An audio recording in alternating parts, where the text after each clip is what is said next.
9월 22일 새벽을 하나님께 올리겠습니다. 말씀 받겠습니다. 이 복된 시간 우리에게 주시는 하나님의 말씀은 사도행전 10장 44절부터 48절까지 말씀입니다. 사도행전 10장 44절부터 48절까지의 말씀, 신약 206면입니다. 성령 받은 자라는 제목으로 말씀을 전하겠습니다. 제가 봉독하겠습니다. 베드로가 이 말을 할 때에 성령이 말씀 듣는 모든 사람에게 내려오시니 베드로와 함께 온 할례 받은 신자들이 이방인들에게도 성령 부어 주심으로 말미암아 놀라니 이는 방언을 말하며 하나님 높임을 들음이로라. 이에 베드로가 이르되 이 사람들이 우리와 같이 성령을 받았으니 누가 능히 물로 세례 베품을 금하리요 하고 명하여 예수 그리스도의 이름으로 세례를 베풀라 하니라. 그들이 베드로에게 며칠 더 머물기를 청하니라. 아멘. 사랑합니다. 오늘도 이 사도행전 말씀을 통해서 성령께서 우리에게 흡족한 은혜를 부어주실 것을 믿습니다. 성령 받으셨습니까?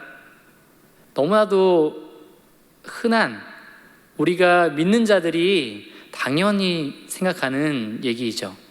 우리 예수를 믿는 모든 성도님들은 당연히 성령을 받으셨습니다. 그런데 제가 어릴 적부터 이런 얘기를 많이 들었습니다. 믿는 자들은 성령을 받아야 된다. 어렸을 적에 이 말에 대해서 명확하게 알지 못했습니다. 지금은 명확하지만 당시에 많은 목사님들이나 믿음의 선배들로부터 듣는 그 성령에 대한 인식은 각기 달랐던 것 같습니다. 어떤 분들은 방언을 받아야 성령을 받았다고 얘기를 합니다. 저는 이 부분에 대해서 상당한 의문심이 있었는데 점점 말씀을 알아가면 알아갈수록 그것만이 아니라 성령을 받았다는 것은 예수 그리스도를 믿었다라는 것, 그리고 예수 그리스도를 믿음으로 말미암아 생기는 내적인 변화에 대해서 얘기하고 있다는 것을 알게 되었습니다. 오늘 본문을 보시면 성령을 받는 이방인에게 성령의 세례가 부어지는 역사가 일어납니다. 44절 말씀을 보시면 베드로가 이 말을 할 때라고 합니다. 이 말을 할 때라는 것은 베드로가 고넬료의 집에 가서 많은 사람들에게 예수 그리스도의 복음을 전할 때이죠. 이때에, 이 설교를 들을 때에, 말씀이 선포될 때에 성령께서 임하신 것이죠. 많은 사람들이 정말 성령의 강림을 받고 변화되는 것을 우리가 볼 수 있게 되는데, 중요한 것은 이 때의 모습이 오순절의 성령 강림과 같다라는 것입니다. 우리는 그렇게 충분히 추측할 수가 있는데, 중요한 것은 말씀을 들을 때에 성령께서 임하셨다라는 것이죠. 그 이전에 오순절 성령 강림과 요한과 베드로가 사마리아 사람들에게 성령 내려주시기를 위해 기도할 때, 이때를 생각해 보면 기도할 때에 성령 받았다는 것을 우리가 볼 수 있습니다. 하지만 오늘은 말씀을 듣는 도중에 성령께서 임하시는 것을 볼 수 있죠. 이것은 무엇입니까?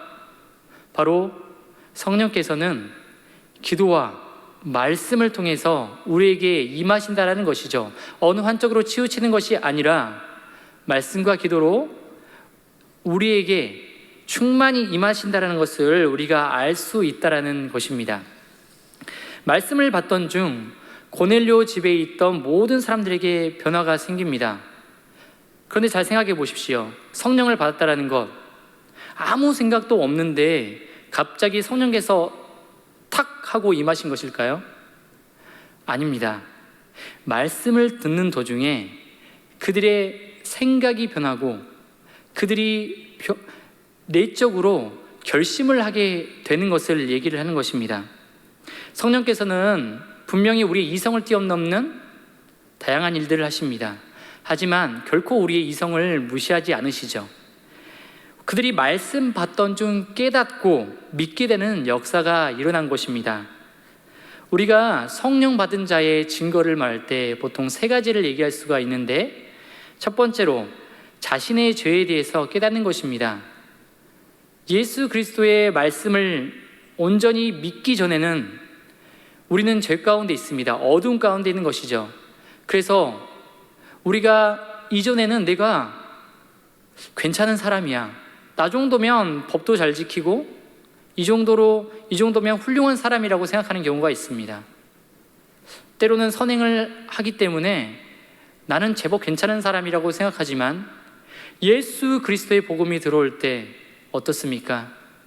철저하게 우리 내면의 모든 부분들이 조명되죠. 어두울 때는 알 수 없었던 우리 내면의 깊은 모든 죄들이 드러나게 됩니다. 그때 우리는 죄를 고백하게 될 수밖에 없게 될 것입니다. 오늘 고넬료의 집에 모였던 사람들도 또한 마찬가지였을 것입니다. 이 말씀을 들을 때에 내가 죄인이구나, 이 사실을 깨닫게 된 것이죠. 의인이며 많은 선행을 했던 고넬료조차도 예수 그리스도의 이 말씀의 빛 앞에 결코 죄를 회개하지 않을 수 없었을 것입니다. 또한 두 번째로, 성령 받은 자의 증거는 바로 온전한 의에 대해서 깨닫고 믿게 된다는 것입니다. 우리가 흔히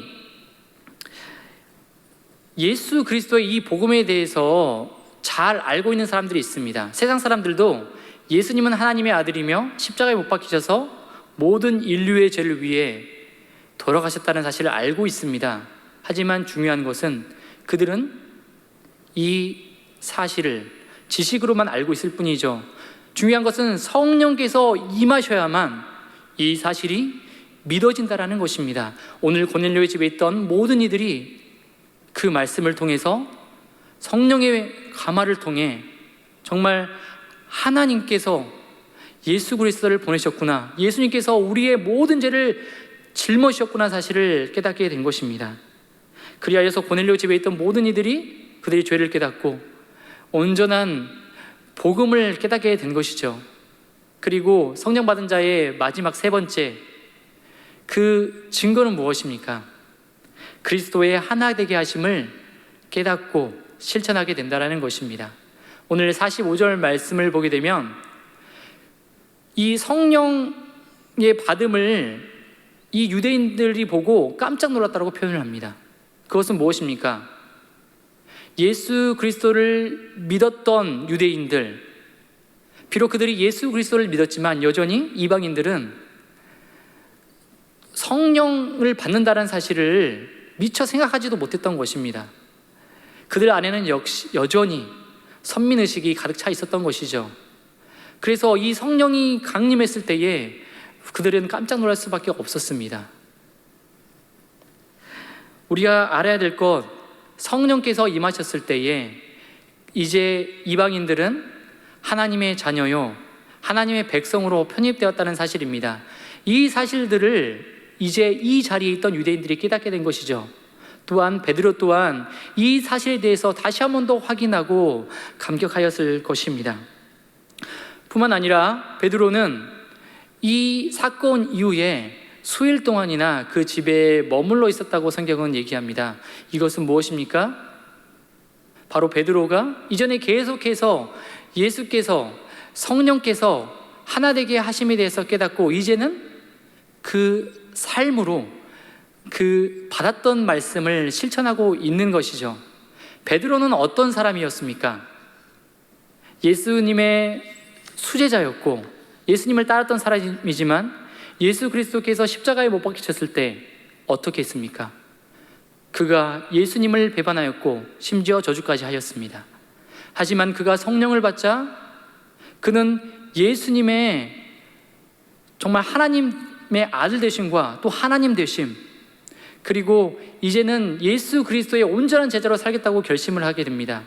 그 결과 이제는 그 전에 있던 모든 것을 내려놓고 이방인들에게 복음을 전하는 위대한 사도가 된 것이죠.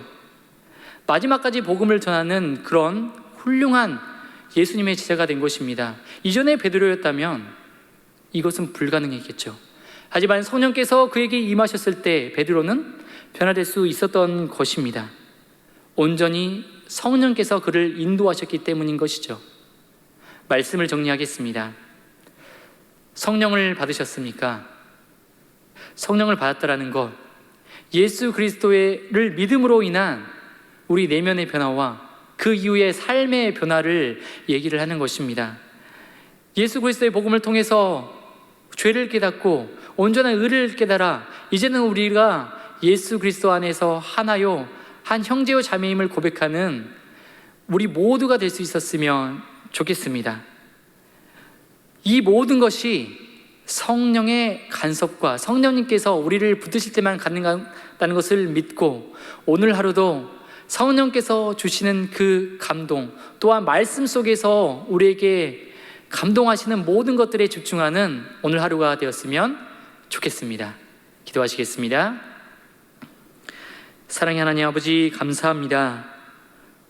오늘 이 말씀을 통해서 성령께서 지금도 우리와 함께 하심을 깨닫게 하시니 감사합니다.